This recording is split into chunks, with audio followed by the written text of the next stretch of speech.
Hello everyone, जैसा कि आप सब लोगों को पता है कि आपकी सीटेट की डेट नज़दीक आ रही है। 16 दिसंबर से लेकर 13 जनवरी के बीच में आपके सीटेट एग्जाम होंगे। अब आप इस वक्त बहुत ज़्यादा परेशान हो रहे होंगे कि एंड वक्त आ गया है, कैसे प्रिपरेशन करें, कैसे डेज को डिवाइड करें।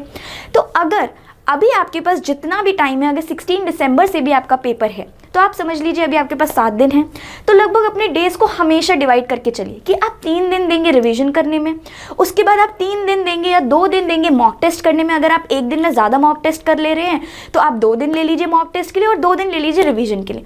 अगर आपको लग रहा है कि मैं 3 दिन देना चाहता हूँ मॉक टेस्ट को और 1 दिन देना चाहता हूँ पूरा रिवाइज करने को, वैसे भी जो आपका पेपर है वो 150 मार्क्स का है और उसमें 150 क्वेश्चन आएंगे। तो इस बार ये अच्छी बात है कि आपको OMR नहीं भरना है, OMR पे आपका कोई टाइम वेस्ट नहीं होगा। स्क्रीन पे आपका एक क्वेश्चन आएगा, अगर आप हिंदी चूज़ करेंगे तो हिंदी में आएगा, इंग्लिश चूज़ करेंगे तो इंग्लिश में आएगा। तो क्वेश्चन सामने आएगा और आपको बस टिक मार्क करना है। तो अच्छे से क्वेश्चन पढ़िए, अच्छे से आप आंसर करिए। प्लस अब आपको कुछ ऐसी चीज़ों का ध्यान रखना है, कोई भी क्वेश्चन किसी भी हालत में आपने छोड़ना नहीं है, क्योंकि नेगेटिव मार्किंग नहीं है तो आपको माता जय माता करके जो तुक्का भी लगाना है वो भी आप लगा दीजिए, लेकिन कोई क्वेश्चन आप खाली नहीं छोड़ेंगे, ठीक है, क्योंकि मार्क्स वैसे भी नहीं कटने तो क्या पता तुक्के में सही हो जाए। दूसरी चीज़, आप क्वेश्चन बहुत ज़्यादा ध्यान से पढ़ेंगे। क्वेश्चन में अगर दे रखा है not a case, not they रखा है, नहीं दे रखा है, तो आपको वो क्वेश्चन ध्यान से पढ़ना है। एक्सेप्ट दे रखा है कि except this what are the options, तो आपको ये क्वेश्चंस बहुत बहुत ध्यान से सॉल्व करने कि इसके अलावा क्या चीज़ है। तो ऐसे क्वेश्चंस में आप अच्छे से क्वेश्चन पढ़ के ऑप्शन समझेंगे, फिर आप आंसर पे टिक लगाएंगे। बिना क्वेश्चन पढ़े आंसर पे जल्दबाजी में टिक नहीं लगाना है। उसके बाद अब जैसे क्वेश्चन में आ जाता है नन ऑफ द अबव, तो नन ऑफ द अबव पे इनमें से उपयुक्त में से कोई भी नहीं, तो आप तभी उस पर टिक लगाएंगे जब आपको लगता है कि इन तीनों में से मुझे श्योरिटी है कि कोई भी नहीं है। अगर आपको एक भी ऑप्शन लग रहा है तो none of the above usually नहीं होता है, ठीक है, बहुत कम चांसेस होते हैं कि answer none of the above हो। उसके बाद आता है all of the above.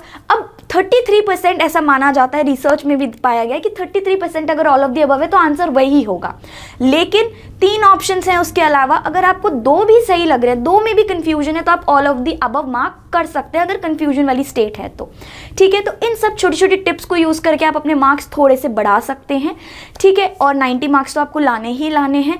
But ये सब छोटी छोटी चीज़ें हैं जिनका आपको ध्यान रखना है। कोई नेगेटिव मार्किंग नहीं है, कोई क्वेश्चन छोड़ना नहीं है, not, except, all of the above, none of the above वाले क्वेश्चंस का ध्यान रखना है।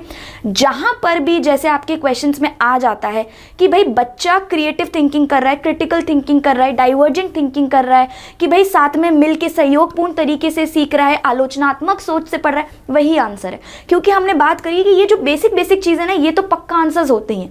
जहाँ पे भी भाई टीचर्स के ऊपर फोकस किया गया हो, पूछा है बाल केंद्रित टीचर्स पे, वो नहीं करना है।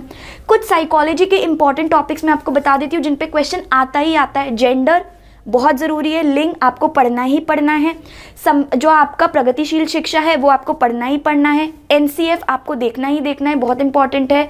फिर आपका RTE एक्ट, डिसेबिलिटी एक्ट, जो आपका दिव्यांग वाला एक्ट है, अधिनियम, वो सारे पढ़ने हैं।